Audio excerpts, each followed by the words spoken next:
Olá pessoal, beleza? Vamos tentar entender como é que funciona o sistema massa-mola.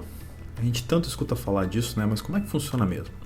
Vamos ver o que acontece por trás dessa ideia, beleza? Então, para falar de um sistema massa-mola, a gente vai imaginar um bloco de concreto preso justamente a uma mola. Pode ser assim na vertical, mas pode ser na horizontal também. Eu vou colocar na vertical aqui só para a gente poder imaginar melhor. Esse bloco, obviamente, tem uma massa, tá? Essa massa a gente vai chamar de M para começar a atender esse problema. E esse bloco continua suspenso, ou seja, um bloco de massa M, suspenso por essa mola. Obviamente, ele pode andar para cima e para baixo, então ele pode ser suspenso, né? Pode ser ir e voltar, na verdade, né? Em movimentos verticais. Se tivesse na horizontal, poderia ser na horizontal, mas não interessa. O que interessa é que ele pode ir, nesse caso aqui, para cima e para baixo.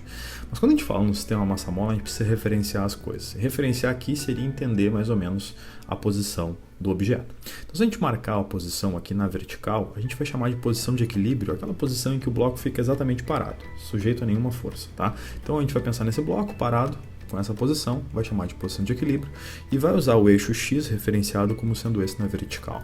Então, essa posição de equilíbrio a gente vai chamar de X igual a zero, ou seja, no valor de X igual a zero, temos a posição de equilíbrio. Então, em outras palavras, quando a gente começa a mexer o bloco, se a gente mexer e sair da posição de equilíbrio, não estamos mais na posição x igual a zero.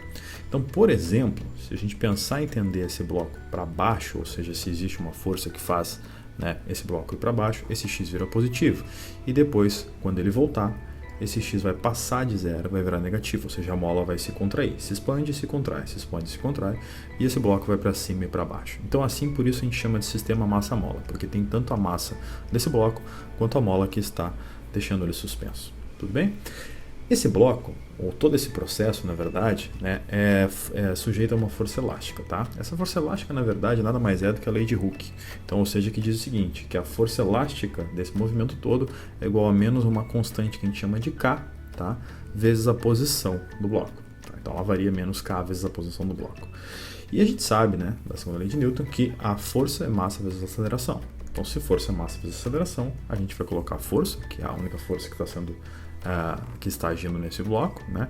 E a gente tem aqui a massa, obviamente, como sendo m, e a aceleração, que nada mais é do que a derivada segunda da posição. Então a gente tem, na verdade, uma equação muito simples, né? Uma equação que nada mais é do que uma equação que relaciona força, massa e aceleração, né? Usando a lei, mas nada menos do que uma equação diferencial de ordem 2, tá? Uma equação diferencial linear de ordem 2. Então, em outras palavras, se a gente reordenar isso, a gente tem essa equação diferencial de ordem 2. E para resolver essa equação diferencial de ordem 2 é muito, mas muito simples mesmo. Basta que a gente use a equação característica, né, que nesse caso vai ser m vezes r ao quadrado mais k igual a zero. Tá, beleza. Mas se a gente usar isso, como é que a gente resolve? Bom, a equação característica vai ter duas raízes, né, uma com sinal de mais, outra com sinal de menos, né, simplesmente dá a raiz quadrada de menos k sobre m, tá? Que obviamente por k e m serem positivos, né, isso aqui vai resultar em um valor imaginário. Então a gente já sabe que isso aqui vai ser raiz de k sobre m vezes i, tudo bem?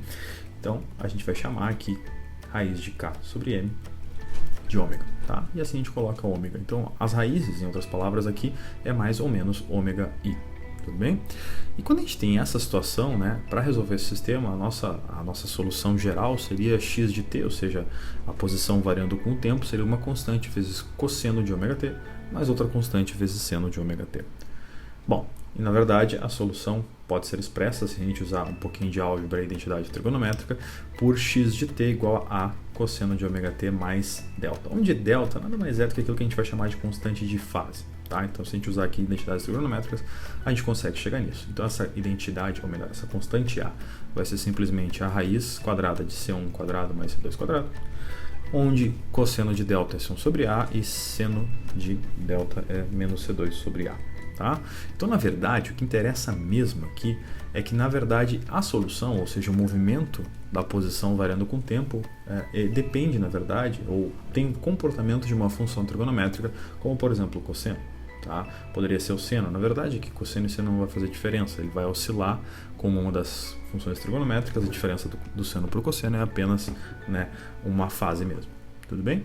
Então, se a gente pensar que o que a gente poderia, ou como a gente poderia entender esse bloco se movimentando e mudando a posição x de t ao longo do tempo t, seria simplesmente pensar primeiro na posição dele, que seria a posição de equilíbrio, onde ele começa, e depois entender que na medida que ele anda, né, seja para cima ou para baixo, ele vai obedecer à função trigonométrica cosseno. tudo bem? Então ele vai andando para cima e para baixo. Então essa é a ideia por trás do sistema massa-mola, sujeito a mais nenhuma força além da força elástica, tá? É simplesmente a solução sendo em forma de uma função trigonométrica. Simples assim, tranquilo. Tudo bem? Beleza. Às vezes também o que pode acontecer é a gente ter a ação de uma outra força. Vamos, por exemplo, supor aqui que existe um fluido, tá? Poderia ser água, poderia ser outro fluido, mas enfim.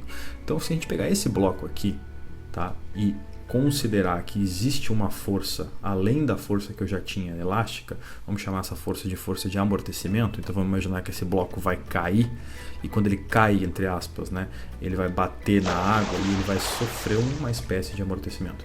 E essa espécie de amortecimento, na verdade, essa força de amortecimento é controlada por uma constante vezes a derivada primeira no tempo. Tudo bem? Então, quando isso acontecer, a minha equação diferencial, para que fique balanceada, precisa ser somada mais essa força. Então, o que acontece aqui é que nós temos mais uma força, né, influindo na equação diferencial e, consequentemente, né, a minha equação diferencial é de ordem 2 também, mas tem um termo a mais. E tendo esse termo a mais, a gente pode usar novamente a ideia, né, de equação característica, né? Só que a diferença aqui é que as raízes dessa equação característica seriam diferentes, tá? Normalmente aqui, obviamente, uma com mais e outra com menos. Então a gente vai ter R igual a menos C mais raiz, mais ou menos no caso, né? Raiz de C quadrado menos 4mk, tudo isso dividido por 2m. Bom, então essa é a raiz da equação característica, ou as raízes, né? E obviamente elas vão me dar soluções diferentes. Eu vou pegar aqui 3 casos diferentes. O primeiro caso é que C quadrado menos 4mk é maior que zero, o que nos leva a raízes reais. Um outro caso em que C quadrado menos 4mk é igual a zero, o que nos leva também às raízes reais, porém iguais, tá? E aqui o caso em que C quadrado menos 4mk é menor do que zero, o que nos leva a raízes imaginárias, tá? Então cada caso é um caso e cada caso nos remete a uma solução particular, né? No caso que eu digo é diferente, tá? Então a solução geral vai ser diferente aqui e a gente vai ter essa solução dependendo dos valores de C, de M e de K, tá bom? Então vamos imaginar que, por exemplo, se eu quiser entender o que seria C quadrado menos 4mk maior que zero, seria aquilo que a gente chama de superamortecido. Então, em outras palavras, é um sistema que vai decair, a posição muda a partir da posição de equilíbrio e ela tende a parar muito rápido, na verdade. Então, na verdade, é um amortecimento muito veloz, tá? Então, a gente tem aqui que ela decai tendendo a zero, ou em outras palavras, tendendo a não se movimentar mais, tá? O que é natural, porque a gente vai ter duas raízes reais, né? Essas duas raízes reais nos remetem, em outras palavras, tá, à solução em termos de exponenciais e, por isso, essa forma de gráfico. Tudo bem? Quando a gente fala do sistema crítico, né, o sistema crítico ele é um pouquinho diferente, porque a gente vai ter uma solução que vai ser exponencial e outra que vai ser exponencial vezes o t. Então aqui a gente pode isolar, isso fica 1 mais t vezes uma exponencial. Tá? Então aqui fica um pouquinho diferente, então aqui a gente tem essa mudança diferente. Ela vai passar da posição, tá, de equilíbrio e depois ela estabiliza novamente. Tá? Então é um sistema que a gente chama de crítico.